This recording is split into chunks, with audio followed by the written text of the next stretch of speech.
จ้าเคยเจอปัญหานี้บ่เวลาตำรวจกักตำรวจจราจรลัดรถเฮาแล้วแสดงเอกสารเฮาแสดงเอกสารอันนึงเพิ่นถามหาอีกอันนึงแสดงเอกสารอันที่2เพิ่นถามหาอันที่3แสดงอันที่3ถามหาอันที่4รู้สึกว่าบ่จบบ่สิ้นจักเทื่อคือกั้นแกล้งเฮาแม่นบ่ปัญหาแบบนี้มันจะแยกเป็นรถป้ายสีต่างกันเอกสารจะต่างกันมื้อนี้จะเว้าให้ฟังว่า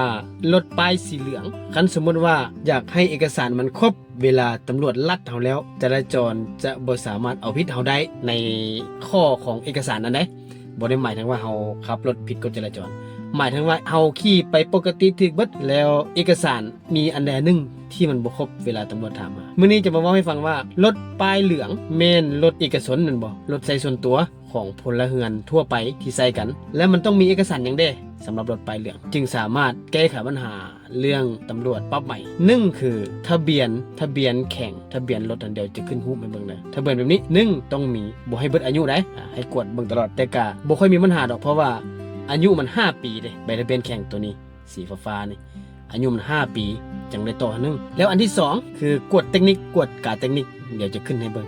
ขึ้นรูปนี่กวดการเทคนิคแม่นได้เอารถเข้าไปกวดเทคนิคปีละเทื่อ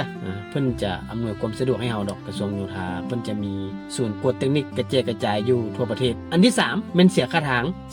งนี่ปีนึงเสียเท่านึงเอาง่ายๆทุกวันที่1เดือนนึงเฮาจ่ายรถมันจ่ายง่ายเดี๋ยวนี้นะจ่ายอยู่ BCL วันก็ได้จ่ายอยู่ธนาคารอื่นก็ได้แต่ว่าค่อยก็บ่แน่ใจว่ามีธนาคารใดๆที่สามารถรับจ่ายได้คันสมมุติว่าผู้ใดฮู้ว่ามีธนาคารใดอีกที่สามารถเสียค่าทางได้คอมเมนต์มาบอกได้เด้ออันที่4อันที่4นี่แม่นประกันภัย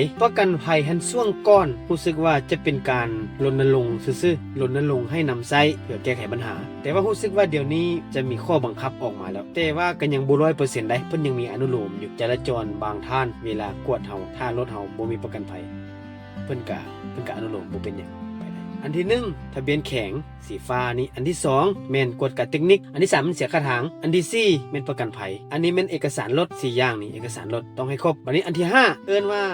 ของคนซะเฮาเป็นโชเฟอร์เฮาขับเฮาต้องมีหยังแด1ใบขับขี่ให้เหมาะสมกับรถนั้นๆต่างหากตัวอย่างรถ4ล้อรถเก๋งรถกระบะพวกนี้นะรถ SUV พวกนี้นะหรือว่ารถจิ๊ปนะและแม่นใบขับขี่ห้อง B ตัว B คันสมมติว่ามีแต่ตัว A ก็บ่ได้ถือว่าผิดแต่ต้องเป็นของแท้ต้องถือของแท้เท่านั้นถ้าตามกฎหมายแต่ว่าเฮาเอารูปให้เจ้าหน้าที่เบิ่งแล้วเพิ่นปล่อยให้ไปให้ผ่านอันนั้นเป็นอนุโลมให้เข้าใจว่าอันนั้นเป็นอนุโลมตามกฎหมายแม่นบ่ได้เอาของแท้แต่ส่วนหลายก็จะเอารูปก็ได้หรอกอนุโลมทวนคืนเนาะคนเฮา